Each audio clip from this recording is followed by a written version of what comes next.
Bienvenue dans ce troisième volet du vlog violet en compagnie de Rix Hoffman. Ouais, salut. Rix qui est dans l'équipe de Black Anthem que vous connaissez sûrement si vous suivez un tout petit peu la chaîne. Ou alors peut-être même personnellement puisque les gens qui suivent la chaîne sont en fait des gens qui nous connaissent déjà. Et puis il y a surtout qu'une seule personne qui suit la chaîne. Voilà, ou deux quoi. Parce que j'ai vu qu'il y avait un abonné là récemment, incroyable. Non, c'est vraiment plus. Ouais. Et du coup, nous allons, dans cette vidéo, dans la continuité de celle de la précédente, nous allons dessiner en moins d'une minute un schéma, enfin une sorte de croquis, comme si le personnage principal du court-métrage se réveillait et devait noter le plus rapidement possible, dessiner le plus rapidement possible, ou noter d'ailleurs, on verra bien ce qu'il avait vu en rêve. Donc on va faire chacun un dessin. Je vais te donner un contexte et donc enfin un thème. Et on va devoir chacun faire, voilà, nous comment on aurait fait, et après on va en rediscuter pour savoir quelle méthodologie, pourquoi on a fait telle chose, etc. Ok. Tu es d'accord? Oui, c'est Okay. parti. C'est parti. Alors, ton rêve, tu étais dans une sorte de vallée noire, avec une lune violette, il y a quasiment rien, il y a des sortes d'éboulements de cailloux, et là t'as un gros golem, un rocheux mais noir, des pierres ultra noires, voilà, et qui te fonçaient dessus. Ce que tu as vu, c'est une sorte de d'œil gigantesque dans le néant qui était comme une sorte d'astre dans l'inanité. Voilà, c'est parti.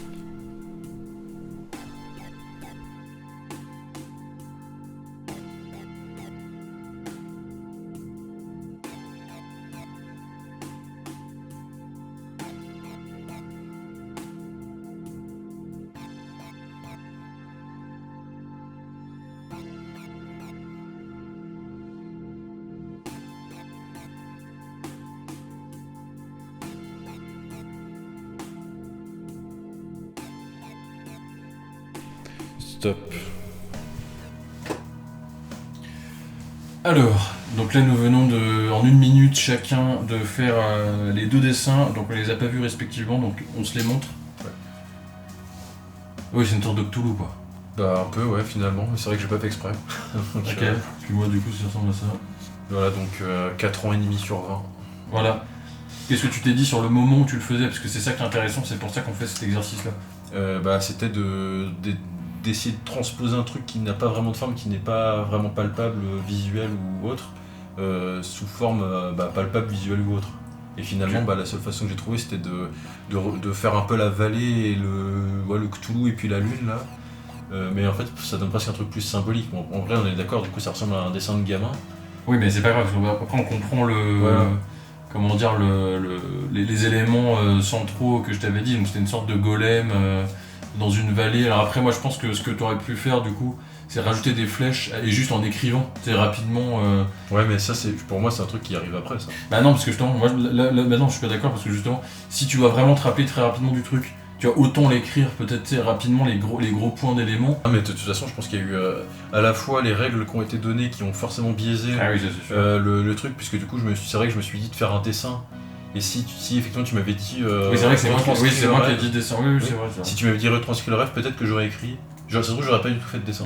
C'est vrai. Donc voilà, il y a ça. Mais après, je pense effectivement que de toute façon, ce qui est important, c'est l'image mentale qu'on se crée au moment où on. Bah oui, ça c'est sûr. À la fois, à la sortie du rêve, où là, effectivement, il n'y a pas de discours finalement, c'est vraiment un truc qu'on imagine. Et là, ton discours qui finalement a informé mon imagination. Ouais, ok. Donc il y a un lien quand même. Donc je pense que ça pourrait très bien ressembler à quelque chose que j'aurais fait en me réveillant d'un rêve. De là, de ce que tu. Par exemple, tu as fait. Ouais, je pense. Ok. Après, je pourrais pas être certain, il faudrait que j'essaye. Après, moi, je pense que effectivement, ça pourrait être ça. Je pense que là, dans le cadre du personnage, puisque c'est un scientifique. Ouais. Je sais, tu me diras si je me trompe, mais je pense que lui, comme c'est c'est un scientifique. Je sais plus ce que j'ai écrit dans le scénario. Tu sais, il a fait des études de médecine un petit peu. Ouais. Je pense qu'il aura rajouté quand même vraiment 2-3 détails, plus tu sais, de type anatomique, machin.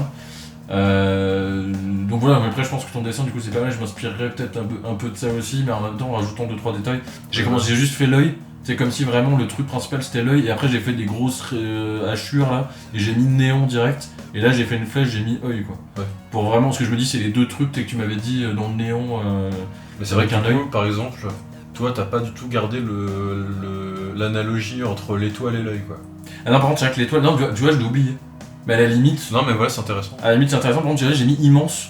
C'est parce que c'est un œil immense dans le néon, voilà. Oui, par contre, c'est que j'ai complètement Parce que ce que oublié. j'ai dit, Oui, j'ai oublié. Parce que j'ai dit, c'est vraiment, c'est un œil dans le néant et qui est en gros comme je crois que j'ai dit comme un astre dans l'inanité.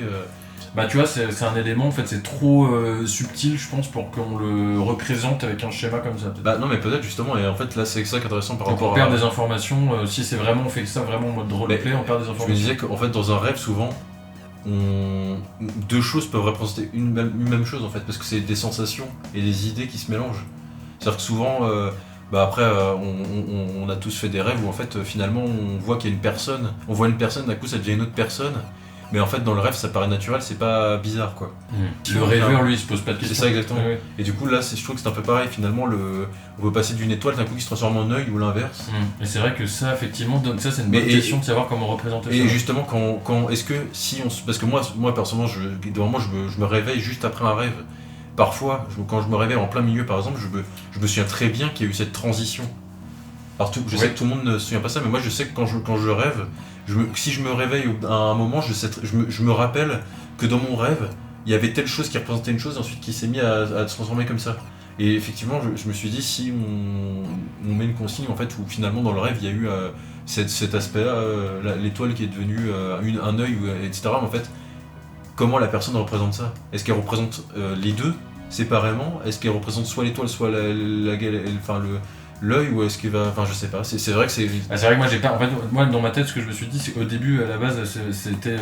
Je faisais l'œil comme une sorte de planète, quoi. Et en fait, c'est vrai qu'à force de noter, j'ai pas eu le. Enfin, j'ai complètement perdu de vue le fait que oui, ça devait finalement, être un peu comme dans un rêve où finalement, à force de repenser à ce qu'on a vu, on finit par l'oublier. Plus on pense, plus on revit un souvenir, le cerveau, en fait, au bout d'un moment, il l'efface. Mais c'est ça, mais du coup, est-ce que c'est un défaut au niveau, je veux dire, au niveau roleplay, tu vois? Est-ce que ça serait un défaut du dessin là, de ne pas avoir représenté le fait que c'est un astre, ou est-ce que justement ça le rend encore plus cohérent? Bah non, c'est cohérent, parce que de toute façon, le savant fou, il est humain. Pour les croquis, il faut vraiment pas trop faire détailler, quoi. Bah ça dépend en fait, parce que justement, ce que j'allais dire, c'est sur Lovecraft, et là, vu que c'est une adaptation de Lovecraft, on a deux... Enfin, c'est un hommage. Oui, mais c'est un hommage, mais bon, on va dire que sur la représentation des monstres comme ça, c'est de toute façon dans le cinéma d'horreur en général, on voit deux types qui sont les mêmes que dans Lovecraft en fait, mais c'est soit Lovecraft, il a deux types de monstres. Il a soit le monstre qui est extrêmement détaillé et que tu peux représenter, et là c'est le monstre typique, les anciens dans les montagnes hallucinées, où il t'explique toutes les formes, les dimensions, les machins, qui est en fait très inspiré des sciences et justement des études sur les premiers êtres vivants sur la Terre, etc., qui commençaient à apparaître au tout début 20e, fin 19e, donc avec tous les schémas, les croquis des explorateurs. Et on a plus les trucs genre les grands anciens, là, les Cthulhu, que là on peut pas représenter. En fait, il y a vraiment ces deux-là, parce qu'on dit souvent Lovecraft c'est l'indicible, l'ineffable, ce qu'on peut pas voir, quoi. Mais c'est pas vrai, en fait. La plupart de ces monstres, justement, c'est des trucs qu'on peut tellement bien représenter de façon précise que finalement les descriptions deviennent indigestes. On peut les retranscrire, mais si on les lit comme ça, on va pas comprendre, quoi. Il va falloir vraiment prendre un crayon et dessiner. Donc, c'est vrai. Par exemple, là, si on prend la quête de Cadet l'inconnu, c'est que ça. Ouais, bah oui, il rencontre tout un bestiaire de créatures mais, tellement bien détaillées, justement au contraire. En réalité, on va dire c'est les monstres qu'il y a le plus souvent, mais c'est l'aspect qu'on retient le moins finalement. Celui de Lovecraft qu'on retient le plus, c'est le monstre qu'on peut pas représenter, qu'on comprend pas. C'est vrai. Mais c'est pas en réalité, c'est pas celui qui se retrouve le plus. Et justement, en fait, ces deux aspects sont logiques sur l'aspect, enfin sur la compréhension scientifique de l'œuvre de Lovecraft, puisque Lovecraft était un scientifique. Donc en fait, si on fait un croquis là pour être roleplay et pour que le décor soit le plus crédible possible, il faut prendre en compte que certaines créatures de Lovecraft sont très justement détaillées et peuvent sembler réelles, alors que d'autres, justement, un peu comme ce que toi tu m'as fait dessiner avec le décor que tu m'as planté, c'est beaucoup plus compliqué de comprendre ce qu'on voit, et donc là il faut donc là ce que j'ai fait, c'est à dire que finalement j'ai complètement zappé des détails, quoi. Moi je pense que l'autre aspect qui est essentiel là-dedans, c'est le rêve, parce qu'en réalité la plupart des monstres qui sont très détaillés chez Lovecraft, c'est toujours des monstres qui sont rencontrés de façon directe. C'est-à-dire, par exemple, dans les montagnes hallucinées, ils trouvent un cadavre d'ancien c'est des scientifiques qui les trouvent, donc là ils ont le temps de détailler, etc.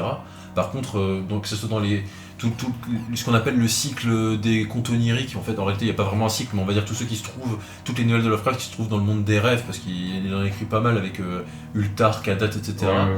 Ça par exemple, on va plus effectivement... D'ailleurs, ce cycle qui a inspiré beaucoup plus que les autres le court-métrage. D'accord.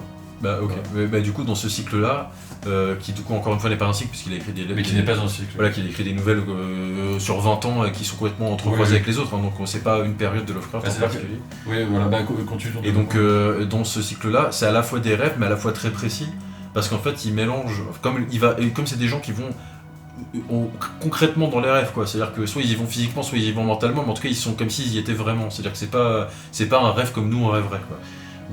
Enfin c'est du rêve comme on dit quand c'est un peu lucide, quoi. Du rêve lucide, oui, c'est ça. C'est un peu comme genre je ne sais pas si ça existe réellement, j'ai pas lu de théorie ou autre, mais en tout cas je crois que ça doit exister vraiment. Enfin bref, en tout cas c'est plus du rêve lucide, contrairement à par exemple les visions que donne Cthulhu dans l'appel de Cthulhu à Wilcox, etc. quoi.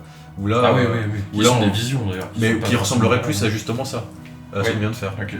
Voilà, donc je pense qu'il y a vraiment cet aspect du rêve où la créature est vraiment rencontrée, et ensuite les rêves oniriques où c'est un peu un mélange des deux finalement, où il y a un côté beaucoup plus symbolique au monstre, genre Nyarlathotep qui est un pharaon, etc. Voilà, je pense qu'il y a ça. Ok.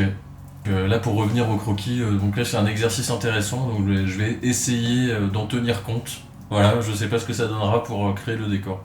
Donc ouais, c'est un vlog un tout petit peu plus long que les autres, mais bon c'est pas grave, c'est intéressant quand même. Et puis à bientôt pour le 4e volet du vlog violet. Ouais, salut.